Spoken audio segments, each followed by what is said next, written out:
भवतु सहनौ भुनक्तु सह वीर्यं करवावहै तेजस्विनावधीतमस्तु मा विद्विषावहै। ॐ शान्ति शान्ति शान्तिः। ॐ पूर्णमदः पूर्णमिदं पूर्णात् पूर्णमुदच्यते पूर्णस्य पूर्णमादाय पूर्णमेवावशिष्यते। ॐ शान्ति शान्ति शान्तिः।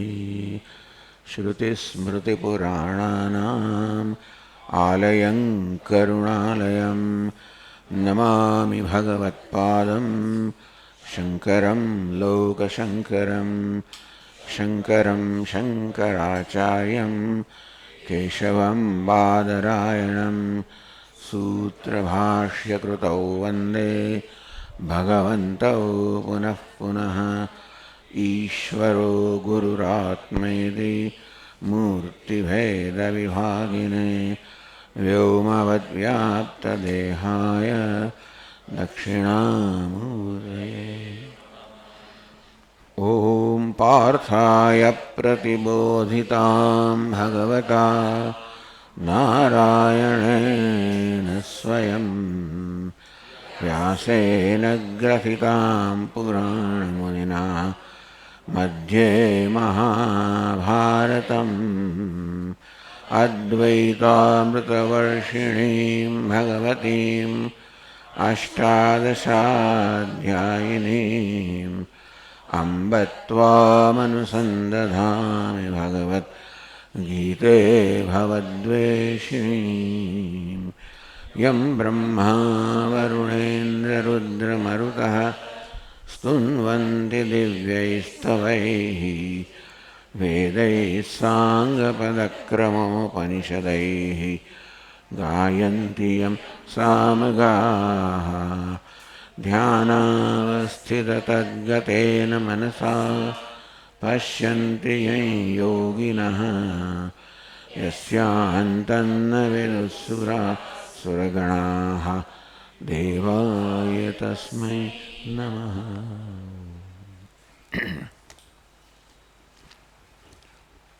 यज्ञशिष्टामृतभुजः यान्ति ब्रह्म सनातनम् नायं लोकोऽस्त्ययज्ञस्य कुतोऽन्यः कुरु सत्तम।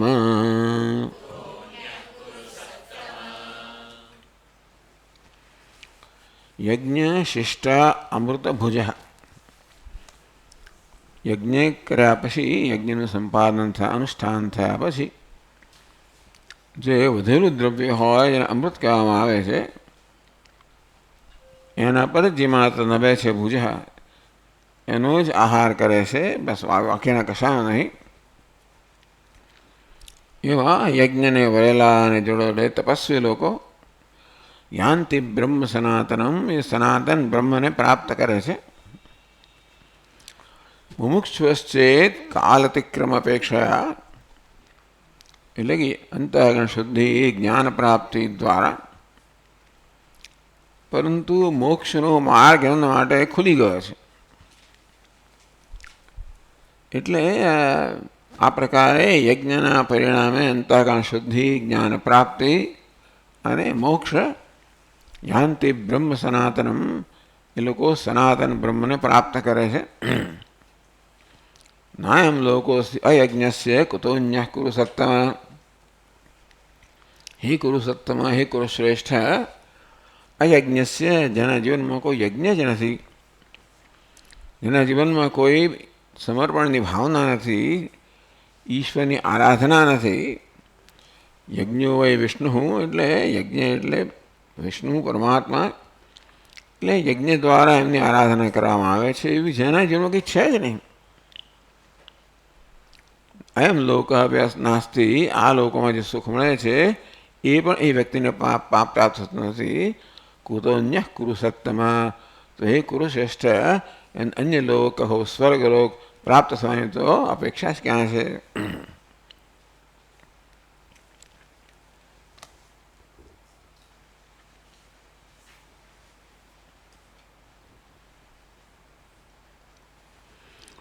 ઉક્તાનામ યજ્ઞાનામ વેદમૂલકત્વેન, ભગવાન કહેવા માગે છે કે આ યજ્ઞ કોઈ કલ્પિત નથી, આ બધાનું મૂળ વેદમાં છે. માટે એવું નથી કે આ કલ્પના કરેલા યજ્ઞો હોય બધા, વિવિધ પ્રકારના યજ્ઞો કહેવામાં આવે એટલે આપણે એમ કે આ તો ઉપજાવી કરેલા છે કે નહીં, આ બધાનું મૂળ વેદમાં છે. એટલે કહે છે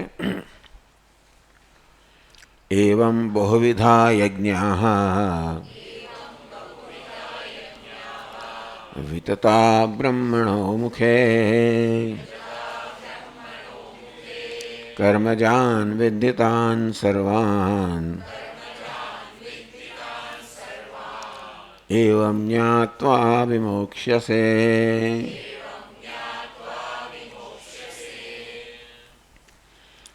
એવં આ પ્રકારે બહુવિધા યજ્ઞ બ્રહ્મણ મુખે વિતતા, બ્રહ્મણથી વેદ થાય છે. આ પ્રકારે ઘણા બધા યજ્ઞો વેદના મુખે એટલે વેદમાં વિસ્તારથી કહેવામાં આવ્યા છે. કર્મજાન, પણ આ બધા યજ્ઞની એક વિશેષતા ભગવાન બતાવે છે. કર્મજાન વિદ્યતાન સર્વાન, આ બધા યજ્ઞો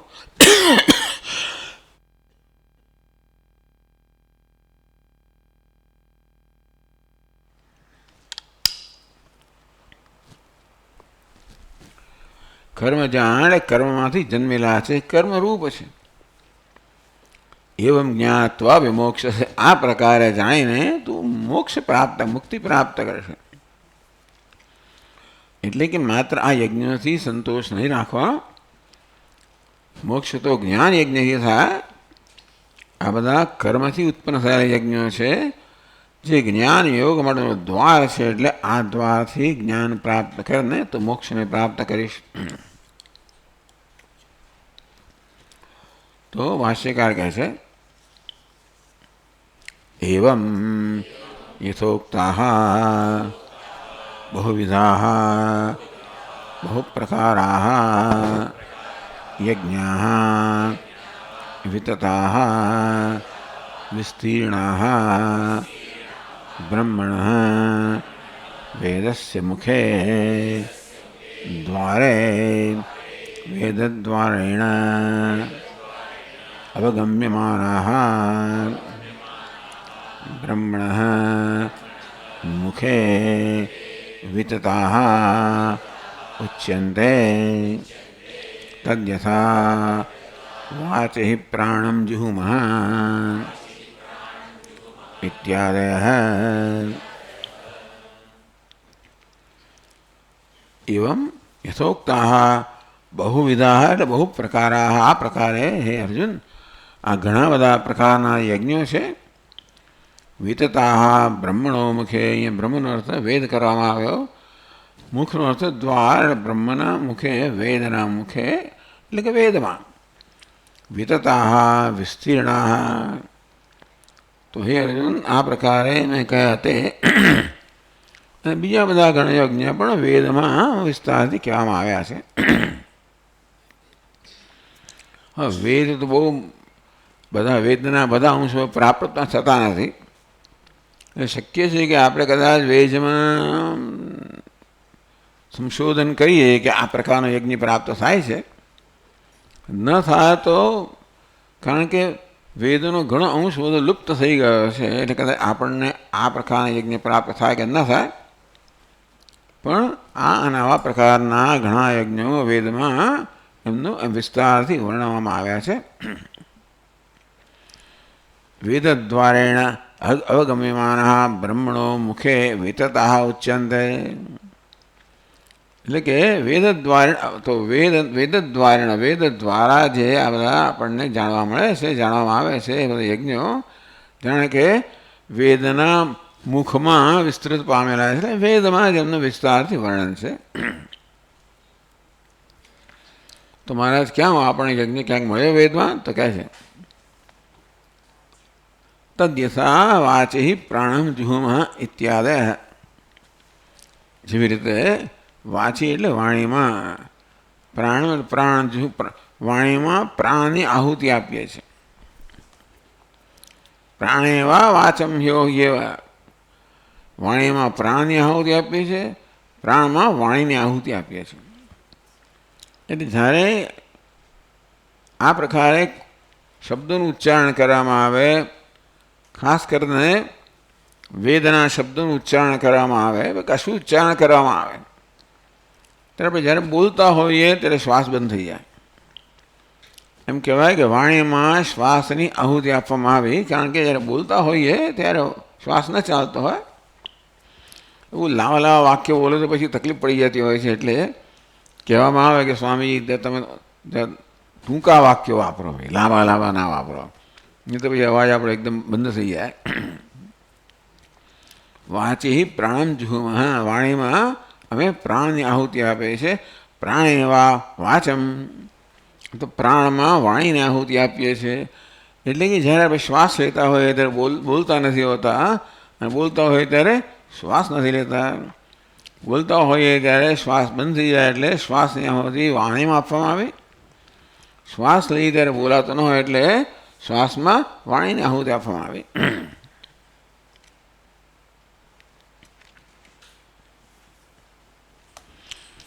યો હિવ પ્રભવ સેવ અપ્યય, જે ઉત્પત્તિ છે એ જ વાસ્તવમાં લય છે.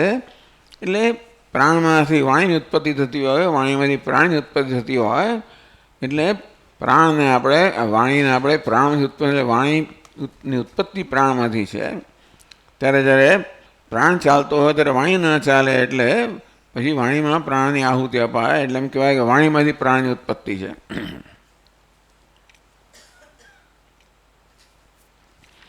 જ્ઞાન શક્તિમત વિષય ક્રિયાશક્તિમત ઉપસંહાર. જ્ઞાન શક્તિ અને ક્રિયાશક્તિ બે છે. પ્રાણ જે છે એ ક્રિયાશક્તિ છે, એટલે પ્રાણની અંદર બીજાની આહુતિ આપવામાં આવે, બીજી પ્રવૃત્તિની પ્રાણમાં આહુતિ આપવામાં આવે. એટલે આ પ્રકારે આ બધાનો યજ્ઞ થઈ રહ્યો છે એવી આપણે કલ્પના કરી શકીએ. યજ્ઞનો અર્થ કશાકમાં આહુતિ આપવી, કંઈક હોમવું. તો વાણીમાં પ્રાણ હોમવામાં આવ્યો, પ્રાણમાં વાણીને હોમવામાં આવી, એ પ્રકારે એ પણ એક હોમ ચાલી રહ્યો છે એવી આપણે મનમાં ભાવના કરી શકીએ, તો એ પણ યજ્ઞ થઈ જાય.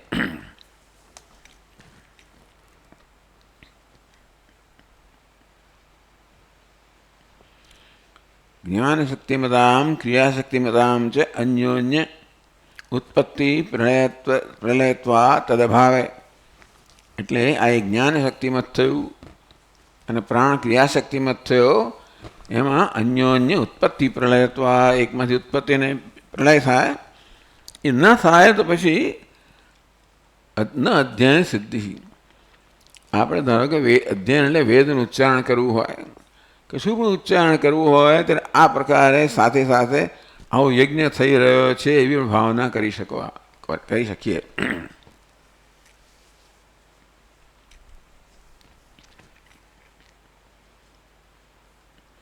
ભાષ્યકાર આગળ કહે છે,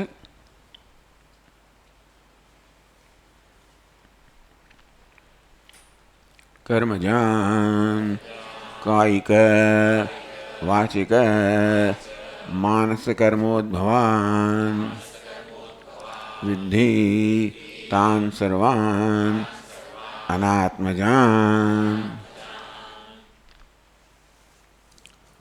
હે અર્જુન, કર્મજાન વિદ્ધિતાન સર્વાન, આ બધા યજ્ઞો જે મેં તને કહ્યા એ બધા કર્મમાંથી જન્મેલા છે. તો શેમાંથી નથી જન્મ્યા? એ કહે છે કર્મજાન કાયિક વાચિક માનસ કર્મોદ્ભવાન. કેટલાક કાયા વાણી મન, આ ત્રણ આપણા સાધનો છે, એ સ્તરે બધું કર્મ થતું હોય છે. તો આ બધા યજ્ઞ જે વર્ણન કરવામાં આવ્યા એ બધા દેહને વાણી અને મન એનાથી ઉદ્ભવ થયેલો છે. એટલે કે અનાત્મજાન, આ દેહ વાણી મન બધું કેવું છે? અનાત્મા છે. ભગવાન જ્યારે એમ કહે છે કે આ બધા કર્મ છે કે યજ્ઞ છે એ બધા કર્મથી ઉત્પન્ન થયા, એટલે કે અનાત્મામાંથી ઉત્પન્ન થયેલા છે, આત્મામાંથી નહીં. તો કેમ એવું?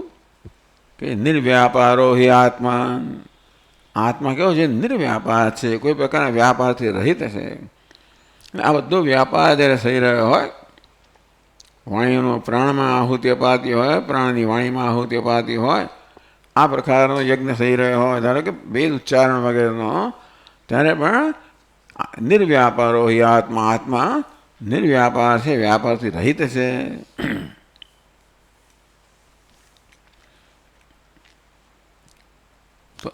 એટલે કહે છે અતઃ એવં જ્ઞાત્વા વિમોક્ષસે અશુભાત ન મદ્વ્યાપારાઃ ઇમે નિર્વ્યાપારોહમ ઉદાસીનઃ ઇત્યેવં જ્ઞાત્વા અસ્માत् સમ્યક્ દર્શનાत् મોક્ષસે સંસાર બંધનાत् ઇત્યર્થઃ. એવં જ્ઞાત્વા વિમોક્ષસે અશુભાત. આ પ્રકારે જાણીને અર્જુન તું અશુભમાંથી મુક્ત થશે.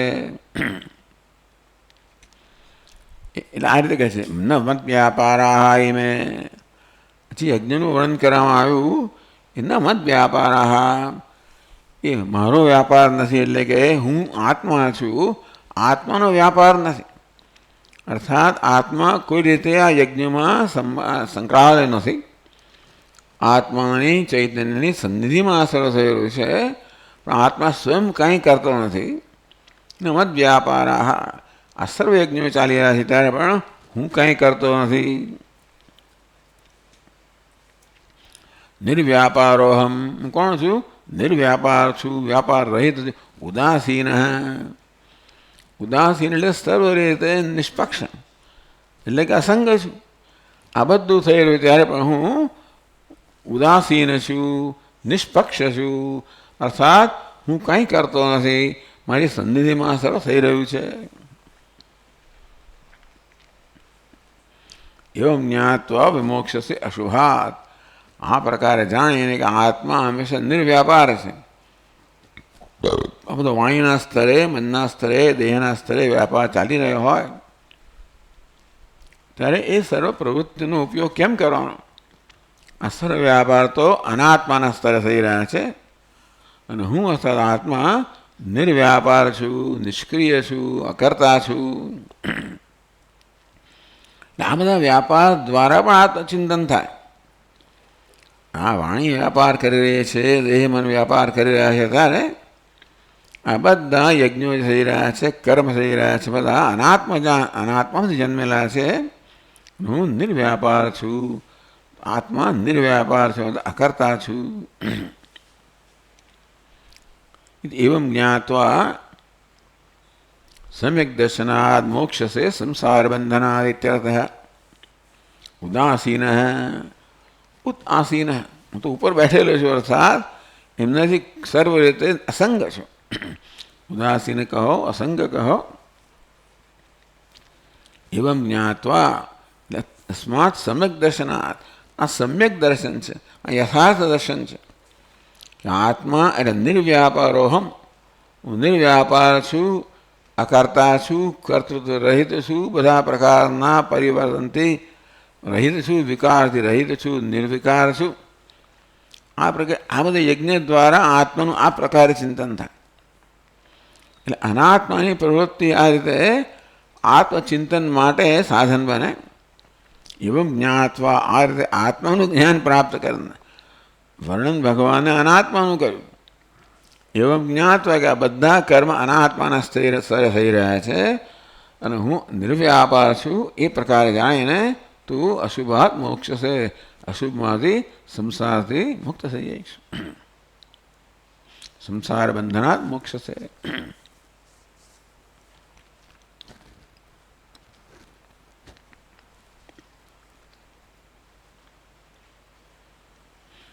કર્મયોગે અનેકધા અભીતે સર્વસ્ય શ્રેષ્ઠ સાધનસ્ય કર્માત્મકત્વ પ્રતિપત્યા કેવલમ જ્ઞાનમ અનાદ્રિયમ ઇતિ. આ બધું સાંભળીને અર્જુન આ બધા યજ્ઞ તો કર્મરૂપ છે. વ્યાપાર છે, કર્મ, એટલે બધા આ બધું શ્રેય સાધન જેનું વર્ણન કરવામાં આવ્યું, યજ્ઞનું વર્ણન કરવામાં આવ્યું, કર્માત્મકત્વમ, આ બધું કર્મરૂપ છે. અને તો પછી જ્ઞાનનો કોઈ ઉપયોગ જણાતો નથી. કેવલ જ્ઞાનમ અનાદ્રિયમાણમ એવમ જ્ઞાત્વા, આ પ્રકાર છે કે એવમ જ્ઞાત્વાનો અર્થ એવો જ કરવામાં આવ્યો કે ભાઈ અનાત્માથી થયેલા છે એટલે આત્મા નિર્વ્યાપાર છે. અને છતાં એ જ વાત ભગવાન ફરી કહેવા માગે છે કે કદાચ એમ લાગે કે આ પ્રકારે જાણીને એટલે આ બધા યજ્ઞો તો અનાત્માના સ્તરે થઈ રહેલા છે. એટલે કર્મ પોતે શ્રેષ્ઠ સાધન છે, મોક્ષનું સાધન છે, એવું કદાચ કોઈક આમાંથી તારણ કાઢે તો ભગવાન કહે છે કે નહીં. વૃત્તાનુવાદપૂર્વકમ ઉત્તર શ્લોકસ્ય તાત્પર્યમાહ. ભાષ્યકાર વૃત્ત અનુવાદ, વૃત્ત એટલે જે થઈ ગયું છે તે, અનુવાદ એટલે એને ફરી કહેવું, અર્થાત જે કહેવામાં આવ્યું એનો અનુવાદ કરે છે એ જ ફરી કહે છે, બીજા શબ્દોમાં કહે છે. અને એ એટલે ક્યારેક ક્યારેક આવી જરૂર હોય કે વળી પાછું આપણને જે થઈ ગયું છે એનું પણ વિહંગાવલોકન કરવાનું હોય. વચ્ચે ઘણી વસ્તુ આવી ગઈ હોય ને આપણું મન કદાચ વળી પાછું કોઈક રીતે વિચલિત કે ચારે બાજુ ભ્રમિત થઈ ગયું હોય તો વળી પાછું મનને એકત્રિત કરવા માટે પાછું જે કહેવામાં આવ્યું એને ફરી કહેવામાં આવે. તો ભાષ્યકાર કહે છે બ્રહ્માર્પણમ ઇત્યાદિ શ્લોકેન સમ્યક દર્શનસ્ય યજ્ઞત્વમ સંપાદિતમ યજ્ઞાશ્ચ અનેકે ઉપદિષ્ટાઃ તૈઃ સિદ્ધ પુરુષાર્થ પ્રયોજનૈઃ જ્ઞાનમ સ્તુયતે.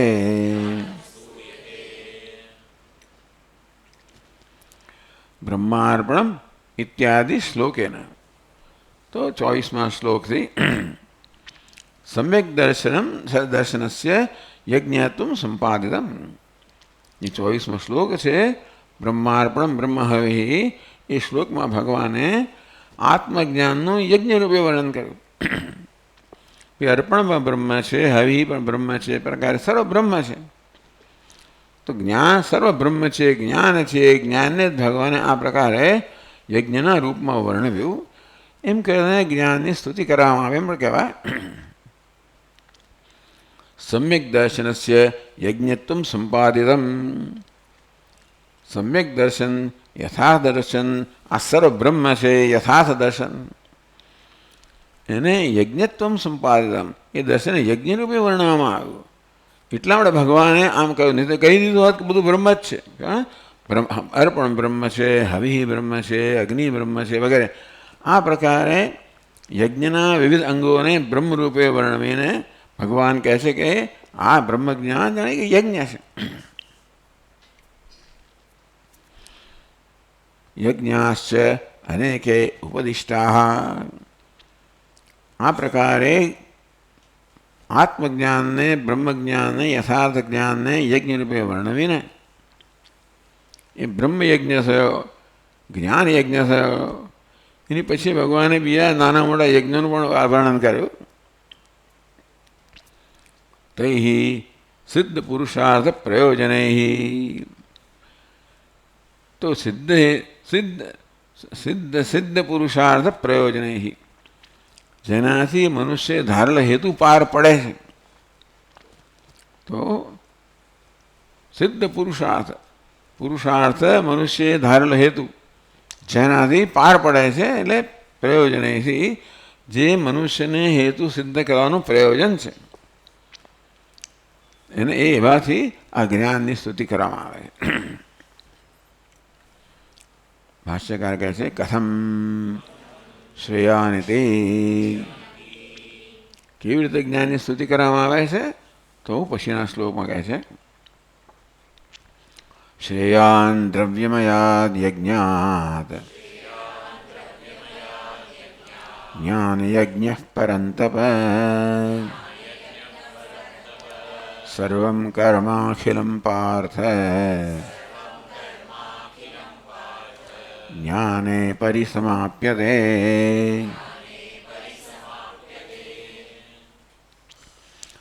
હે પરંતપ, દ્રવ્યમયાદ યજ્ઞાદ જ્ઞાન યજ્ઞ શ્રેયાન. હે પરંત, હે અર્જુન, આ દ્રવ્યમય યજ્ઞો જે છે એના કરતાં જ્ઞાન યજ્ઞ ચડિયાતો છે. એમ કરીને જ્ઞાન યજ્ઞની પ્રશંસા કરી. સર્વં કર્માખિલં પાર્થ જ્ઞાને પરિસમાપ્યતે. હે પાર્થ, બધું જ કર્મ છેવડે જ્ઞાનમાં પરિસમાપ્તિ પામે છે.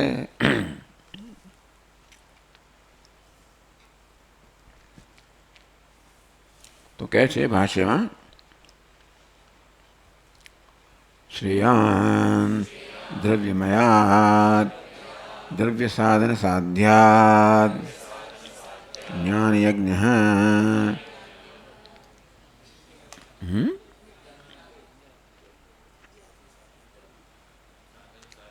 સાધ્યાદ યજ્ઞાત જ્ઞાન યજ્ઞ. હે પરંતપ, શ્રેયાન દ્રવ્યમયાદ યજ્ઞાત જ્ઞાન યજ્ઞ પરંતપ. શ્રેયાન ચડિયાતો છે. દ્રવ્યમયાદ યજ્ઞાત, જે યજ્ઞમાં દ્રવ્યનો ઉપયોગ કરવામાં આવે છે, જે બધા આગળ વર્ણન કરવામાં આવ્યા, પ્રાણનું અપાન વગેરે. પ્રાણ પણ દ્રવ્ય છે, અપાન પણ દ્રવ્ય છે. એ રીતે એટલે દ્રવ્ય સાધન સાધ્યાત, દ્રવ્યરૂપી સાધનથી જે યજ્ઞ સિદ્ધ થાય છે, અર્થાત જે યજ્ઞને કરવા માટે, અનુષ્ઠાન કરવા માટે દ્રવ્યની આવશ્યકતા છે. ત્યાં તો એ પછી આપણે ઘી વગેરે દ્રવ્યો હોય કે પ્રાણ કે અપાન વગેરે દ્રવ્યો હોય, પણ એ બધા યજ્ઞોનું વર્ણન કરવામાં આવ્યું. એ દ્રવ્યમય યજ્ઞ અર્થાત એમાં દ્રવ્ય સાધ્ય સાધના, દ્રવ્ય સાધના સાધના. દ્રવ્ય એટલે પૈસા એવું નહીં, દ્રવ્ય એટલે આ બધી વસ્તુઓ, પદાર્થો. ઘી પણ દ્રવ્ય છે, પછી દહીં પણ દ્રવ્ય છે, અહીં પ્રાણ પણ દ્રવ્ય છે, અપાન પણ દ્રવ્ય છે, વાણી પણ દ્રવ્ય છે. અર્થાત જે કશાની આહુતિ આપવામાં આવે એ સબ દ્રવ્ય છે. એટલે અત્યારે જે બધા યજ્ઞનું વર્ણન કરવામાં આવે એ બધા દ્રવ્યમય યજ્ઞ, અર્થાત દ્રવ્યથી સાધન સિદ્ધ કરવામાં આવેલ યજ્ઞ. જે યજ્ઞનું અનુષ્ઠાન કરવા માટે આ બધા દ્રવ્યની આવશ્યકતા હોય, જેમાં દ્રવ્યની આહુતિ આપવામાં આવે છે. તો દ્રવ્ય સાધન સાધ્યાદ યજ્ઞાત, દ્રવ્યરૂપી સાધનથી જે સિદ્ધ થાય છે એવા યજ્ઞ કરતા જ્ઞાન યજ્ઞો. હે પરંતપ, શ્રેયાન, હે પરંતપ, આ જ્ઞાન યજ્ઞ છે એ ચડિયાતો છે. એવું કેમ? શામળે જ્ઞાન યજ્ઞ ચડિયાતો છે દ્રવ્ય યજ્ઞ કરતા? તો ભાષ્યકાર સમજાવે છે, દ્રવ્યમયો હિ યજ્ઞ ફલસ્ય આરંભક જ્ઞાન યજ્ઞ ન ફલારંભક અતઃ શ્રેયાન પ્રશસ્યતર.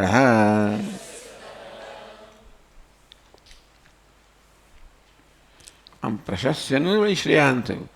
તો દ્રવ્યમય યજ્ઞ, બીજા બધા યજ્ઞો જે છે એ દ્રવ્યમય છે, અર્થાત દ્રવ્યની આહુતિ આપવામાં આવે છે, જે દ્રવ્યથી સંપન્ન થાય છે.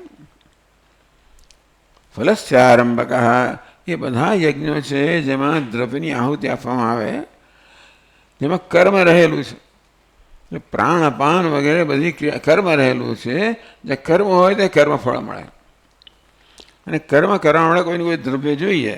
પ્રાણાયામ વગેરેમાં પણ દ્રવ્ય જોઈએ, પ્રાણરૂપી કે અપાનરૂપી. એ રીતે આ બધા યજ્ઞોને દ્રવ્યમય યજ્ઞ કહેવામાં આવ્યા, દ્રવ્યથી સંપન્ન થનારા યજ્ઞ કહેવામાં આવ્યા. અને એ સર્વ કર્મ છે, માટે એ દરેકનું ફળ હોય, કર્મફળ હોય. ફલસ્ય આરંભક, આમ દ્રવ્યથી થતા યજ્ઞો એટલે જેટલા બધા યજ્ઞો ભગવાને વર્ણન કર્યા એ બધામાં કોઈને કોઈ પ્રકારના દ્રવ્યની આહુતિ અપાય છે. અને તેથી એટલા માટે કર્મ છે, અને માટે એ પોતાનું ફળ જન્માવે છે. ફલસ્ય આરંભક. હવે એમાં તકલીફ શું છે કે આપણે યજ્ઞ કર્યો, આપણે ફળ મળ્યું, વળી પાછા ફળનો ઉપભોગ કરવા માટે આપણે હાજર રહેવું પડે. જ્યારે પણ ફળ મળે ભવિષ્યમાં ત્યારે આપણે હાજર જોઈએ. એટલે આપણે ટૂંકમાં આપણું જીવન તો આપણે ચાલુ જ રાખવું પડે એક અથવા બીજી રીતે. એટલે યજ્ઞથી એટલે કર્મ ફળ વસ્તુ એવી છે કે અમે આપણું જીવન મૃત્યુના આપણી આખી જે ઝંઝાળ છે એને ચાલુ રાખે છે. એટલે જ્ઞાન યજ્ઞ એટલે ફલારંભક દ્રવ્યથી સંપન્ન થનાર યજ્ઞ છે એ ફળનો આરંભક છે. ફળ ઉત્પન્ન થાય એટલે આપણે ફળનો ઉપભોગ કરવો પડે. અને જ્યારે ફળ મળે ત્યારે આપણે હાજર હોવા જોઈએ.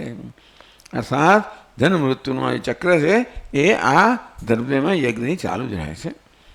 ભલે તમારો જન્મ સ્વર્ગમાં થાય, ઉત્તમ દેવલોકમાં જન્મ થાય, અને તોય તમે હજી કર્તા કર્તૃત્વ ભોક્તૃત્વમાંથી મુક્ત થયા નથી.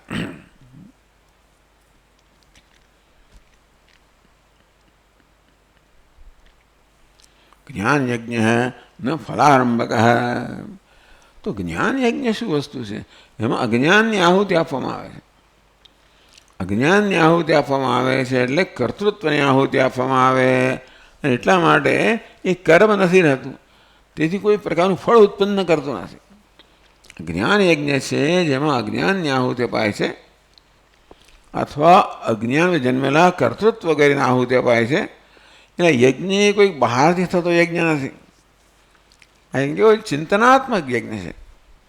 આ માનસિક સ્તરે થનારો યજ્ઞ છે, જ્યાં આગળ હું આ પ્રકારે જોઉં છું, આમાં મારી દ્રષ્ટિ છે કે કર્તૃત્વ છે એ તો અજ્ઞાનમાંથી ઉપજેલું છે. હું અકર્તા છું એટલે આગળ કહેવામાં આવે ને કે નિર્વ્યાપારો હિ આત્મા. નિર્વ્યાપાર છું, અકર્તા છું. અને એ રીતે આ બધું છે આ તો કર્મ છે, અને હું તો અકર્તા છું. અને તેથી કર્મનું કોઈ ફળ મને લાગુ પડતું નથી. જ્ઞાન યજ્ઞ ન ફલારંભક. જ્ઞાનરૂપી યજ્ઞ છે એ કોઈ ફળનો એટલે ફળ ઉત્પન્ન કરતો નથી. જ્ઞાનની આહુતિમાં આપવામાં આવે છે એ કોઈ ફળ ઉત્પન્ન કરતો નથી. અને તેથી એ ફળ ભોગવવા માટે આપણે વળી જન્મ લેવો પડતો નથી. તે જ્ઞાન યજ્ઞ છે એ આ જન્મ મૃત્યુના ચક્રનો અંત લાવે છે. જે પેલું કર્માત્મક યજ્ઞ છે એ આ જન્મ મૃત્યુ ચક્રને ચાલુ રાખનારો છે. આ જ્ઞાન યજ્ઞ છે એનો અંત લાવનાર છે. અતઃ શ્રેયાન પ્રશસ્યતર. એના માટે એ વધારે ચડિયાતો છે. એટલે પ્રશસ્ય જે છે ને એ શ્ર બની ગયું, અને પછી શ્રેયસ અને પછી શ્રેષ્ઠ એ પ્રકારે એમાંથી પ્રત્યય લગાડવાથી શબ્દો બન્યા.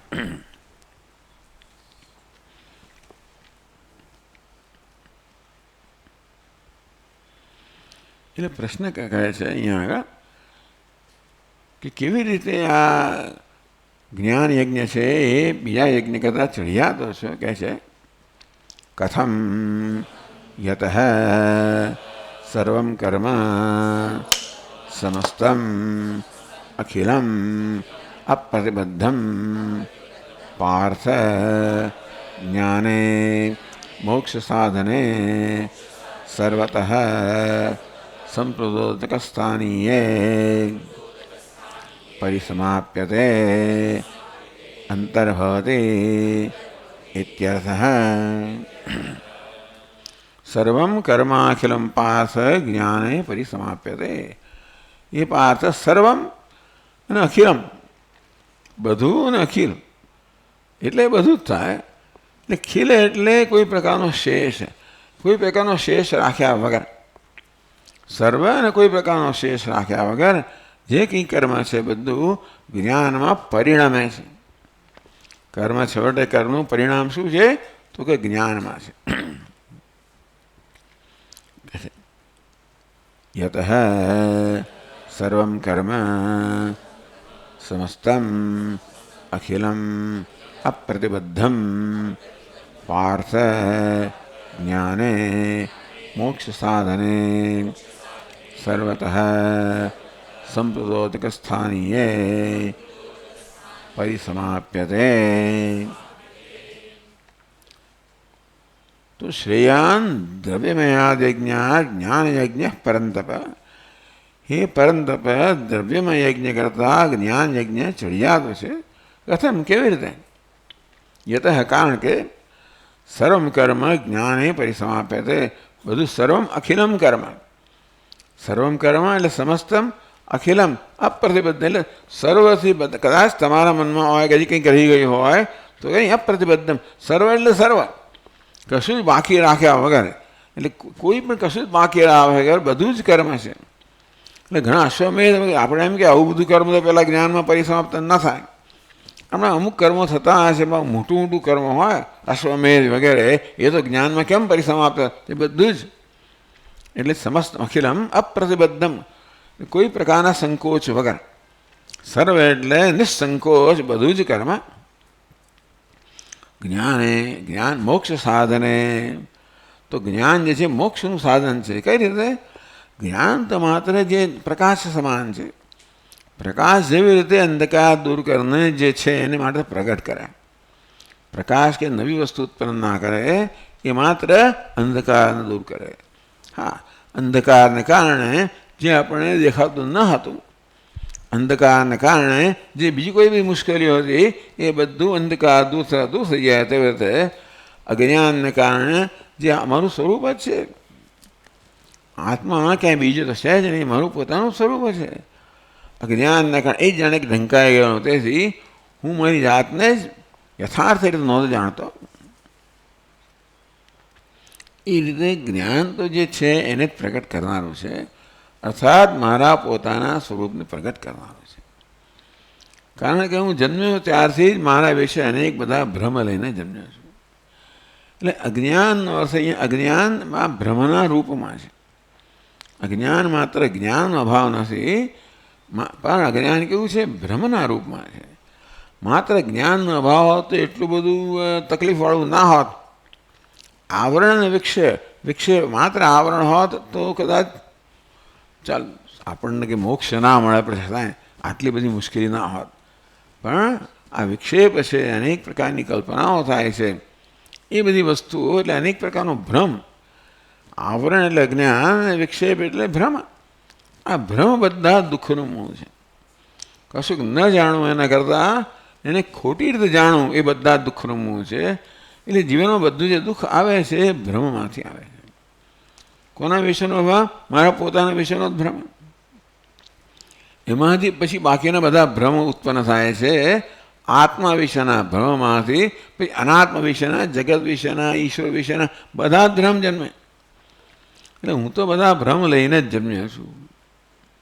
આ પોતાના વિશે, જગત વિશે અને ઈશ્વર વિશે.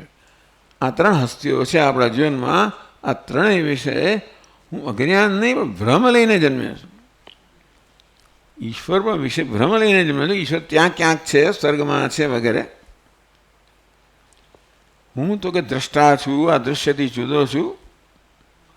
આ જગત દૃશ્ય છે, દ્રષ્ટાથી જુદું છે. આમ દ્રષ્ટા, દૃશ્ય અને ઈશ્વર, આ ત્રણ તત્વો છે મારા જીવનમાં. આ બધા એકબીજા જુદા છે અને આ રીતે દરેક મર્યાદિત છે. આ પ્રકારનો ભ્રમ હું પ્રત્યેક ત્રણ માટે સેવી રહ્યો છું. અને તેથી બધું જ જ્ઞાન જે છે તો મોક્ષ સાધને સર્વતઃ સંપ્રોદક સ્થાને પરિસમાપ્યતે. તો જે બધું જ જ્ઞાન છે, બધા જે ભ્રમ છે, એ બધા જ્ઞાનમાં મોક્ષ સાધનમાં પરિસમાપ્ત થાય છે. સર્વતઃ સંપ્રોદક સ્થાનીય. બીજા અધ્યાયમાં વર્ણન કરવામાં આવ્યું કે કેવી રીતે જ્યારે પૂર આવે ત્યારે કેવી રીતે પેલા રેતીના તટની અંદરના નાના નાના ખાડાઓ બધા ભરાઈ જતા હોય છે. તેવી રીતે જ્યારે જ્ઞાન પ્રાપ્ત થાય ત્યારે કર્મથી પ્રાપ્ત થાય નાની નાની સિદ્ધિઓ બધી એમાં સમાઈ જાય છે. અંતર્ભવતી.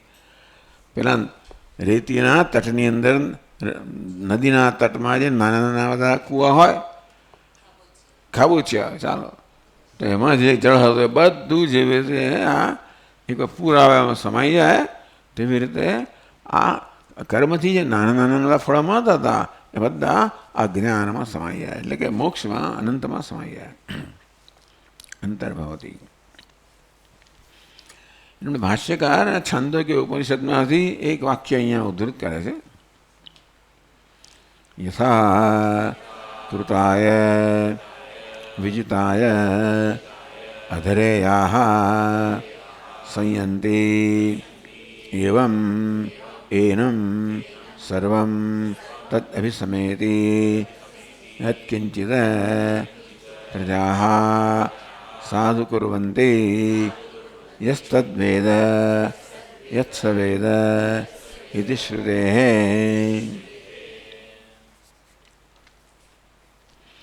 યથા કૃતાય વિજિતાય અધરે અયાઃ સંયંતી. તો પેલી ચોપાટની રમત હોય એની અંદર આ ચાર પાસા હોય. એકમાં એક ટપકું હોય, બીજું ટપકું હોય, 3 ટપકા હોય, 4 ટપકા હોય. 4 ટપકાવાળા પાસાને કૃત એટલે કે કૃતયુગ કહેવામાં આવે. 3 વાળાને ત્રેતાયુગ, 2 વાળાને દ્વાપરયુગ, 1 વાળાને કલિયુગ. હવે આ જેવી રીતે 4માં બાકી બધા સમાઈ જાય, 1, 2, 3 તેવી રીતે આ જ્ઞાનની અંદર આ બધી જ વસ્તુ સમાઈ જાય. એટલે આ યથા કૃતાય વિજિતાય, જ્યારે કૃતને જીતવામાં આવે, એ કૃત નામના પાસાને જીતવામાં આવે તો અધરે અયાહ સંયંતી, તો બાકીના જે પાસા છે એ બધામાં સમાઈ જાય. એવમ એનમ સર્વમ તદ અભિસમેતી. તેવી જ રીતે એટલે પેલા એને બતાવીને, કોને બતાવીને કહે છે? રૈક્વ. ક્યાં બેઠેલો હતો? ગાડા નીચે. ગાડો આપણે એમ લાગે તો ગાડા નીચે બેઠેલો રૈક્વ આમ જ્ઞાની પુરુષ હતો, આવી રીતે બેઠેલો હતો. એટલે એનું વર્ણન આ રીતે કરવામાં આવ્યું કે જો આ બધી પ્રજા જે બધું સત્કર્મ કરે છે બધું આ રૈકવામાં સમાઈ જાય છે.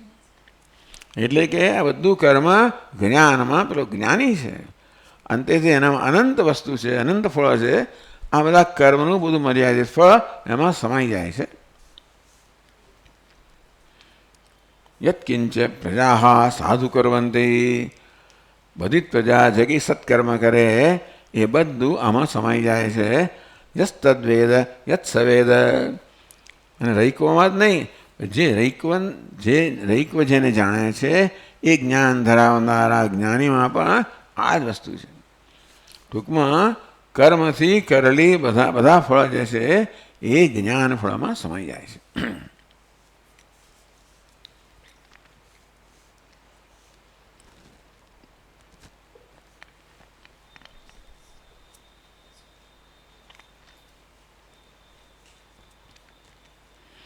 સ રૈક્વ યત તત્વમ વેદ તત્તત્વમ અન્યોપી જાનાતિ. આ રૈક્વ જે તત્વને જાણે છે બીજું કોઈ પણ એ તત્વને જાણતું હોય, તમ એરમ સર્વમ સાધુ કર્મ અભિસમેતી. એ વ્યક્તિમાં, એ જ્ઞાનીમાં આ બધું જ કર્મ છે એ અંદર સમાઈ જાય છે.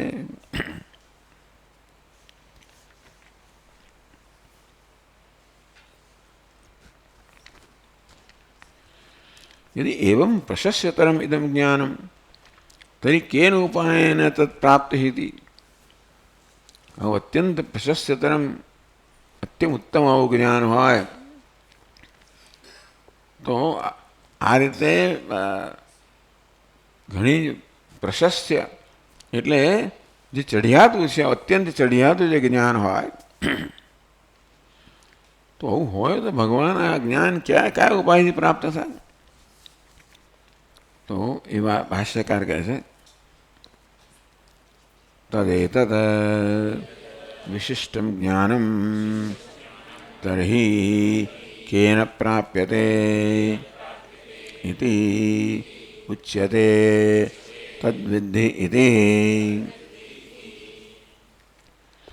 તદેતદ વિશિષ્ટમ જ્ઞાનમ. આ જે વિશિષ્ટ જ્ઞાન છે એટલે આ અત્યંત વિશેષ કરીને જ્ઞાન છે, અત્યંત ઉત્કૃષ્ટ આ જ્ઞાન છે. વિશિષ્ટ એટલે બીજા બધાથી જુદું. એ રીતે બધાથી ઉત્કૃષ્ટ આ જે જ્ઞાન છે તો એ કેન પ્રાપ્યતે, જે જ્ઞાનમાં કર્મનું બધું જ ફળ સમાઈ જાય છે એવું જે વિશિષ્ટ જ્ઞાન છે એ કયા ઉપાયથી પ્રાપ્ત થાય?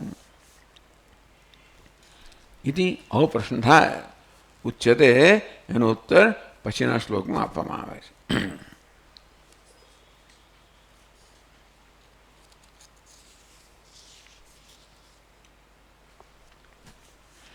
તદ્વિદ્ધિ પ્રણિપાતેન પરિપ્રશ્નેન સેવયા ઉપદેક્ષ્યન્તિ તે જ્ઞાનમ જ્ઞાનિનસ્તત્વદર્શિનઃ.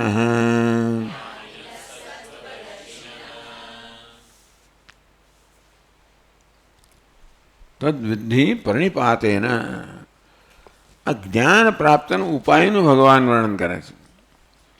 જ્ઞાનનું વર્ણન નથી કરતા, પરંતુ જ્ઞાન પ્રાપ્તના ઉપાયનું વર્ણન કરે છે કે જ્ઞાન કેમ પ્રાપ્ત કરવું. જ્ઞાનનું વર્ણન થઈ જ ગયેલું છે, થવાનું જ છે, પણ આ જ્ઞાન કેમ પ્રાપ્ત કરવું ભગવાન? પ્રણિપાતેના દીર્ઘ નમસ્કારથી, પરિપ્રશ્નેના ઉત્કૃષ્ટ પ્રશ્નથી, સેવયા અને સેવાથી. એટલે પ્રણિપાતેના સેવયા પરિપ્રશ્ન એ પ્રકારનો ક્રમ હોવો જોઈએ. અર્થક્રમ એ પ્રકારનો છે. પાઠક્રમ આવો છે પ્રણિપાત પરિપ્રશ્ન સેવા. અર્થક્રમ કેવો છે? પ્રણિપાત, સેવા અને પરિપ્રશ્ન. એટલે દીર્ઘ નમસ્કાર કરવો, મહાત્માની સેવા કરવી, અને પ્રસન્ન થાય ત્યારે પ્રસન્નમ તમનું પ્રાપ્ય પૃચ્છે જ્ઞાતવ્ય મહાત્મન. વિવેક સુડામાં કહેવામાં આવ્યું કે જ્યારે આ પ્રકારે આપણી સેવા પ્રસન્ન થાય ત્યારે પછી જાણવું છે એ પ્રશ્ન કરવો. મહારાજ જરા બરાબર મૂડમાં આવે ત્યારે ખુશ થાય ત્યારે તો ઉત્તર આપે ને ના આપે એટલે કહી ના શકાય. તો એમને ખુશ કરવા, પ્રસન્ન કરવા, એમને વશ કરવા કહે છે. ઉપદેક્ષ્યન્તિ તે જ્ઞાનમ જ્ઞાનિનઃ તત્વદર્શિનઃ. જ્ઞાની તત્વદર્શી મહાપુરુષો એ જ્ઞાનનો તને ઉપદેશ કરશે.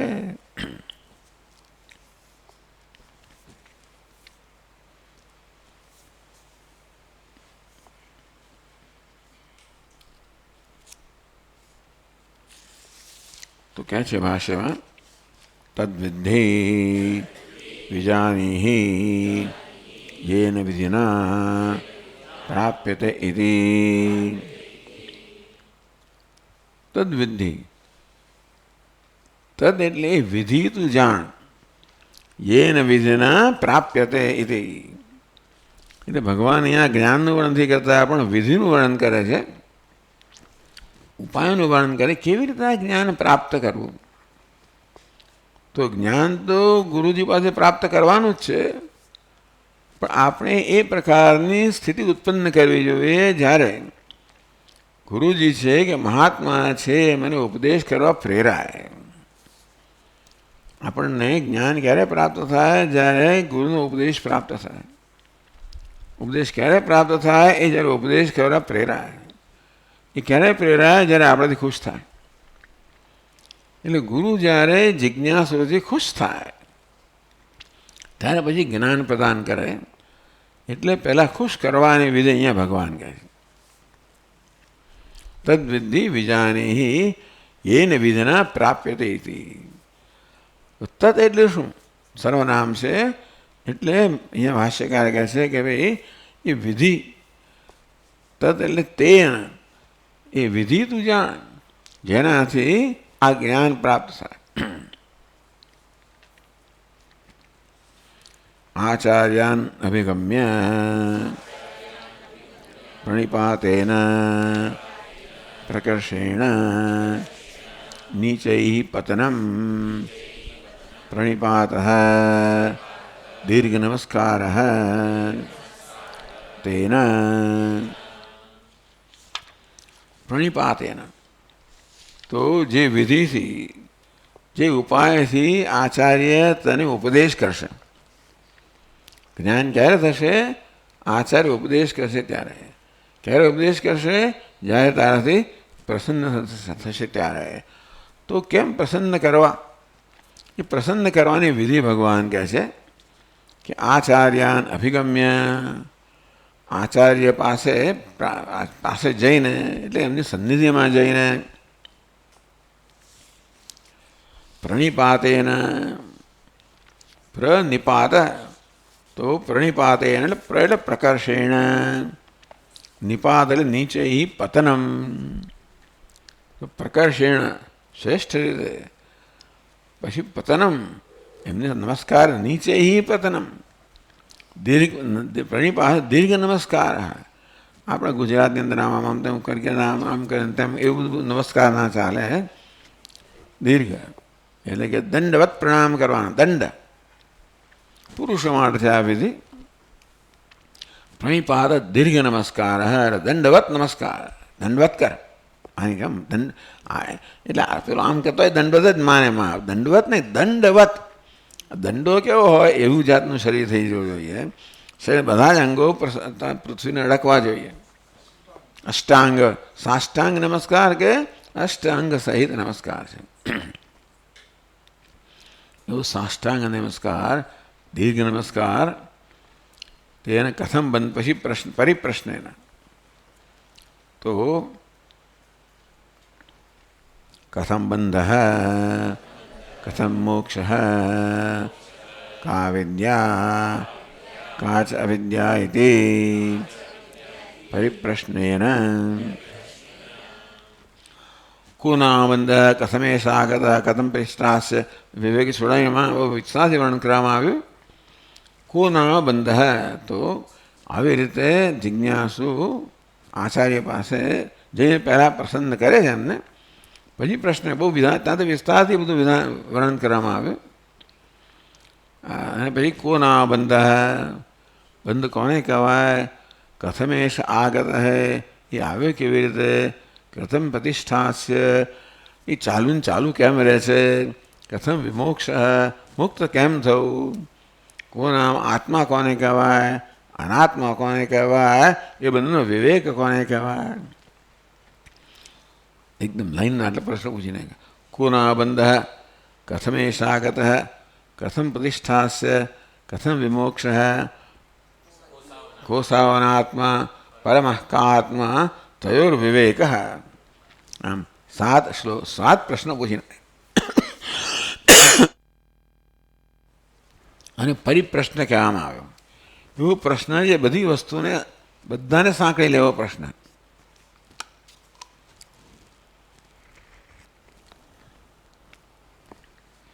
એક પ્રશ્નમાં બધા જ વિષયોને સાંકળી લીધો, આખો ગ્રંથ એમાં જ છે. અને પછીનો ગ્રંથ છે અને એ સેંકડો શ્લોકોનું આનું જ બધું જ વિસ્તારથી વર્ણન કરે છે.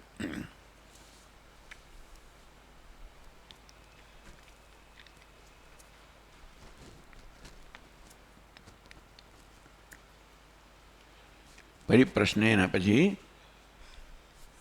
સેવયા ગુરુ શુશ્રૂષયા એવમાદિના પ્રશ્નેણ આવર્જિતાઃ આચાર્યાઃ ઉપદિક્ષન્તિ કથયિષ્યન્તિ તે જ્ઞાનમ યથોક્ત વિશેષણમ. એટલે તદ્વિધિ પ્રણિપાતેન, દીર્ઘ નમસ્કાર, સેવા, પછી એમની સેવા કરીને કહે છે કે ગુરુ શુશ્રૂષયા, ગુરુજીની સેવા વગેરેથી, એવમ આદિના પ્રશ્નેણ આવર્જિતા, પ્રશ્રયથી આપણા વિવેકથી, નમ્રતાથી તમે આચાર્ય આવર્જિતા, જે આચાર્ય છે એ તમને વશ થઈ જશે. એટલે ગુરુને વશ કરવા જોઈએ. એટલે એમને તમે માંગણી કરો ને આ કરો એવું નહીં, તમે એવી પહેલાં એવો સંબંધ બંધાઈ જવો જોઈએ. એવો જાતનો એક બોન્ડ જેને કહેવાય એવો સંબંધ બંધાવવો જોઈએ ગુરુ સાથે, જેથી ગુરુ આ જિજ્ઞાસુને ઉપદેશ કરવા માટે પ્રેરાય, એટલે એમને અંદર પ્રસન્ન થાય. પ્રસન્ન કરવા જોઈએ, હું જિજ્ઞાસુ છું એ પ્રકારની ખાતરી એમનામાં જન્મવી જોઈએ. બસ પછી એ તો ઉપદેશ આપવા તત્પર જ હોય છે. કોઈ અધિકારી મળે, જિજ્ઞાસુ મળે તો મહાપુરુષો ઉપદેશ કરવા તત્પર હોય છે, પણ હું અધિકારી છે એવું મારે સિદ્ધ કરવું પડે. એટલે સેવયા ગુરુ શુશ્રૂષયા એવમાદિના પ્રશ્રેણ આવર્જિતા આચાર્યા, આ પ્રકારે સેવાથી વગેરેથી આવર્જિતા એટલે નમ્રતાથી વગેરેથી વશ થયેલા જે આચાર્યો આપણે વશ કર્યા છે, એટલે ગુરુને વશ કરવા.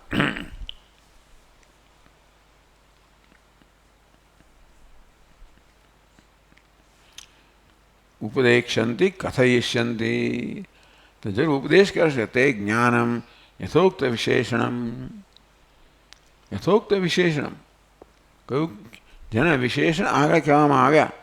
યજ્ઞાત્વા અને પુનર્મોહ પછી આવે છે કે હા પછી હા કયું વિશેષણ કયું જ્ઞાનનું તો પછી કહે છે, પણ આગળ પણ કહ્યું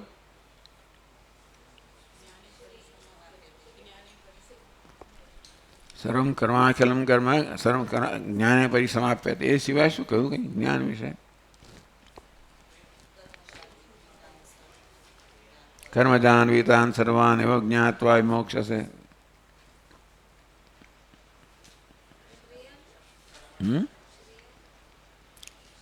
જ્ઞાન યજ્ઞ પરંતપ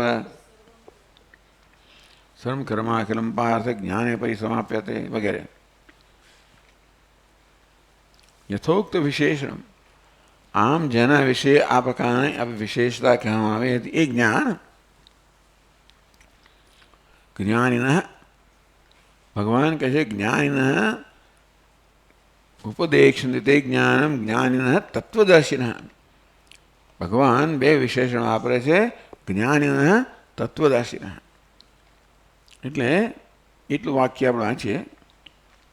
જ્ઞાનવંતોપી કેચિદ યથાવત તત્વદર્શનશીલાઃ અપરે ન અતઃ ઋષિનષ્ટિ તત્વદર્શિન ઇતિ. જ્ઞાનિન તત્વદર્શિન, જે જ્ઞાની છે અને તત્વદર્શી છે, ફેર શું પડે ભાઈ? ભગવાને જ્ઞાની પણ કહ્યું, તત્વદર્શી, એમ બે વિશેષણ વાપર્યા આ આચાર્યોના મહાપુરુષોના.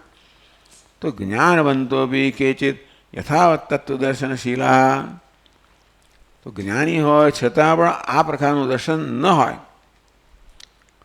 અને અપરે ન કેટલાક જ્ઞાની પુરુષો તત્વદર્શી હોય છે, કેટલાક જ્ઞાની પુરુષો તત્વદર્શી નથી હોતા.